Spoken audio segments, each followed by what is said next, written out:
तो हेलो दोस्तों, हमारे YouTube channel study with engineers में आपका बहुत बहुत स्वागत है। तो कल की वीडियो में हमने एक ट्रिकी क्वेश्चन सॉल्व किया था जिसका सोल्यूशन बहुत ही सिंपल था। और आज की वीडियो में भी हम एक क्वेश्चन सॉल्व करेंगे जो कि प्रीवियस ईयर पेपर में आया हुआ है, बहुत इंपॉर्टेंट है।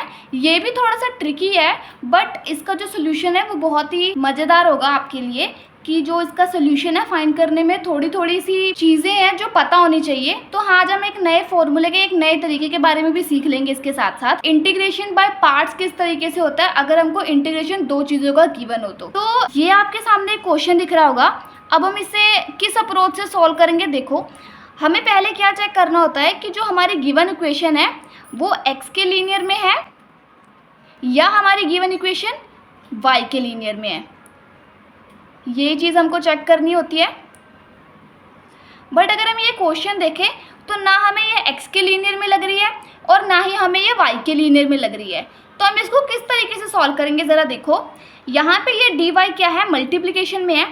चलो इस dy को कहाँ ले आते हैं, इसके डिवीजन में ले आते हैं। तो हमारे पास क्या बचेगा, चेक करो यहाँ से, 1/y² dx/dy is equals to tan inverse y minus x। ये चीज़ बनी हमारे पास। अगर हम इस माइनस x को भी यहाँ पे ले आएँ तो हमारे पास क्या बचेगा, देखो 1+y² dx/dy plus x is equals to tan inverse y। क्या अब ये थोड़ा थोड़ा किसी चीज़ के लीनियर में लग रहा है। अब यहाँ पे मैंने फर्स्ट टिप क्या बोली थी कि अगर हमारा जो ये वाला डेरिवेटिव हो अगर हमारा यूनिटी में नहीं हो तो इसको हमें यूनिटी बनानी पड़ेगी। तो इसको यूनिटी बनाने के लिए हम क्या करेंगे, जो चीज़ के साथ मल्टीप्लिकेशन में है उसको पूरी इक्वेशन से क्या कर देंगे, डिवाइड कर देंगे। अगर मैं इसको पूरी इक्वेशन से डिवाइड करूँ 1+y² को तो मेरे पास क्या बचेगा एंड में, dx/dy plus x/1+y² is equals to tan inverse y over 1+y²। ये हमारे पास बचेगा, है ना। बट अब यहाँ पे चेक करो कि ये इक्वेशन किस चीज़ के लीनियर में लग रही है आपको। क्या ये इस इक्वेशन के इक्वल है और क्या ये इस इक्वेशन, मतलब कंपैरिजन करके देखो ये किस इक्वेशन के सिमिलर लग रही है।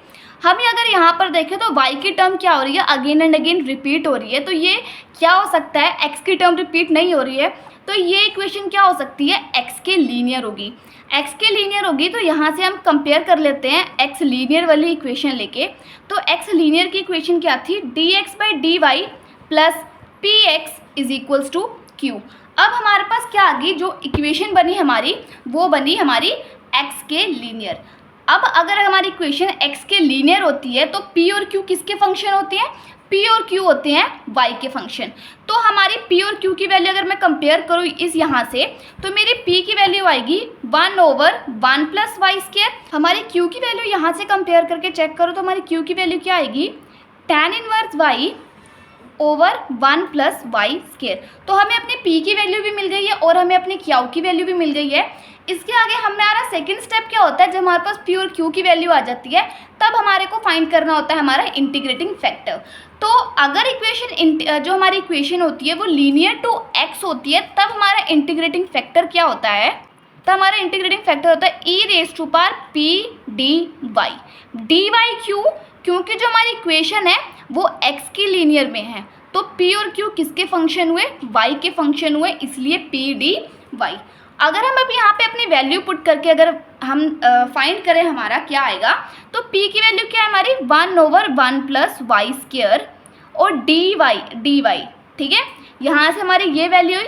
अब इस इंटीग्रेशन को हम कैसे सॉल्व करेंगे, देखो हमारा 1/1+y² जो होता है ना वो इसकी डायरेक्ट इंटीग्रेशन क्या होती है, tan इनवर्स y, ठीक है। यहाँ से याद कर लो कि इंटीग्रेशन ऑफ 1/1+y² की वैल्यू होगी tan इनवर्स y।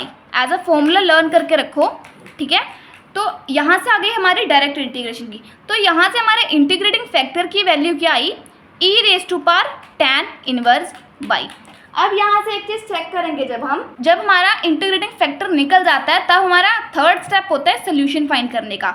जब हमारी वैल्यू होती है x के लीनियर में तब हमारा सोल्यूशन क्या होता है, x dot integrating factor is equals to integration of q dot integrating factor D Y plus C, ये होता है हमारा सोल्यूशन फाइंड करने का फॉर्मूला।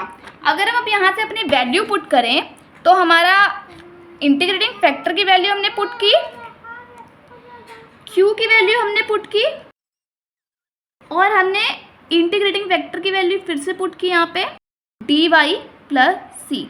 अब अगर हम यहाँ से देखें तो जो ये वाली वैल्यू है tan इनवर्स y वाली वैल्यू है, हमने अभी देखा कि जो इंटीग्रेशन होता है 1/1 प्लस वाई स्क्वायर का वो tan इनवर्स y होता है, देखा ना हमने। तो अगर हम अप्लाई करें यहाँ पे कि integration of 1/1 plus y square का अगर tan इनवर्स y होता है तो डेरिवेटिव तो इसका प्रॉपर उल्टा होगा कि डेरिवेटिव करें हम अगर tan इनवर्स y का तब हमारे को क्या मिलेगा 1/1 प्लस वाई स्क्वायर मिलेगा। तो इसलिए हम क्या करते हैं यहाँ पे tan इनवर्स y को क्या ले लेते हैं, t के इक्वल ले लेते हैं। आप किसी भी वेरिएबल के इक्वल लेकर देख लो इसको, tan इनवर्स y को t के इक्वल ले लेते हैं। अब डेरिवेटिव बोथ साइड करते हैं, अगर हम डिफ्रेंशिएट करेंगे बोथ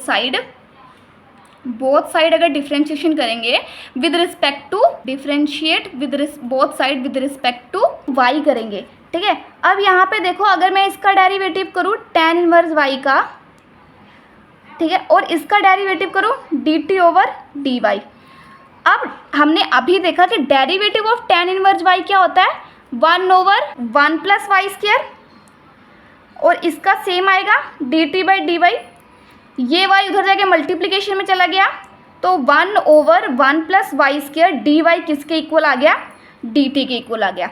अब यहाँ से हम एक चीज़ चेक करें तो tan इनवर्स y को हम t ले चुके थे और 1/1 प्लस वाई स्क्वायर की वैल्यू हमारे पास क्या आ गई, dt आ गई। तो t dt और ये साथ में मल्टीप्लिकेशन में था हमारे tan इनवर्स y को हम t ले चुके हैं तो यहाँ पे सिर्फ आएगा t। तो हमारा जो इक्वेशन था बहुत ही बड़ा लग रहा था, अब यहाँ पर क्या हो गया, बहुत ही स्मॉल सा बन चुका है। अब देखो यहाँ पर हमारे पास इंटीग्रेशन के अंदर दो फंक्शंस हैं, हमारे पास इंटीग्रेशन के अंदर क्या है, दो फंक्शन है। अगर हमारे पास कुछ ऐसा आता है कि जब हमारे इंटीग्रेशन के अंदर दो फंक्शंस होते हैं f of x g of x d t करके या डी एक्स करके, तब हमारे पास क्या होता है, जो फॉर्मूला होता है वो किस तरीके से होता है, f of x integration of g of x minus integration of derivative of first function into integration of second function. अब अगर हम यहाँ पर अपनी वैल्यू पुट करके चेक करें तो हमारा क्या आता है, देखो इसको एक बार और सिंपल तरीके से समझ लेते हैं। हमने सोल्यूशन की वैल्यू पुट करी, इसके बाद हमने क्या चीज़ कॉमन देखी कि 1/1 प्लस वाई का जब हम इंटीग्रेशन करते थे तब वो tan इनवर्स y आता था डायरेक्टली।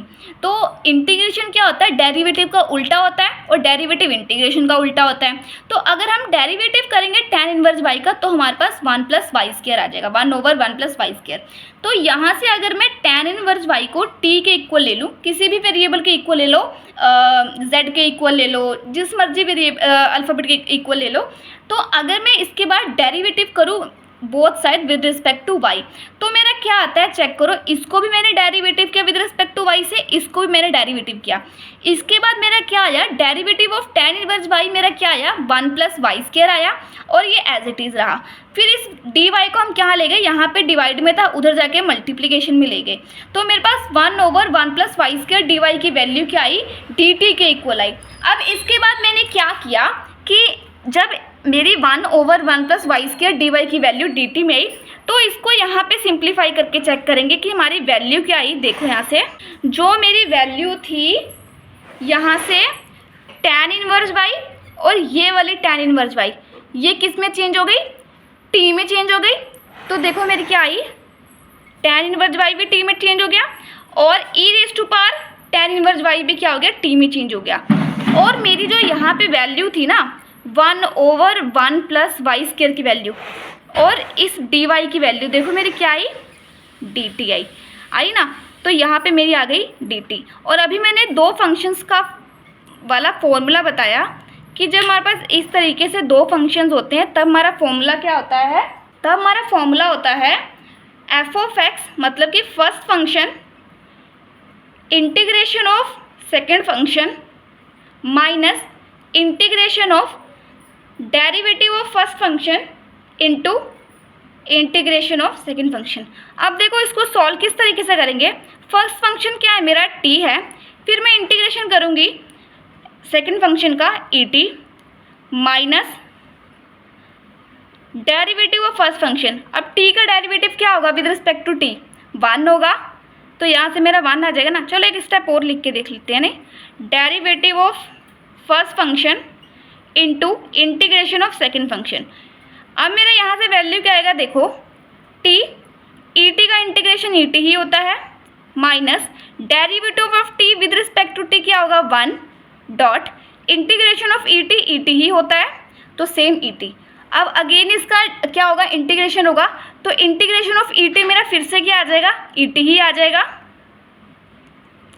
इसके बाद मेरा क्या हुआ, देखो यहाँ से t et और et, यहाँ से et कॉमन आ गया, मेरे पास क्या बचा, t माइनस 1, यही चीज़ बची मेरी।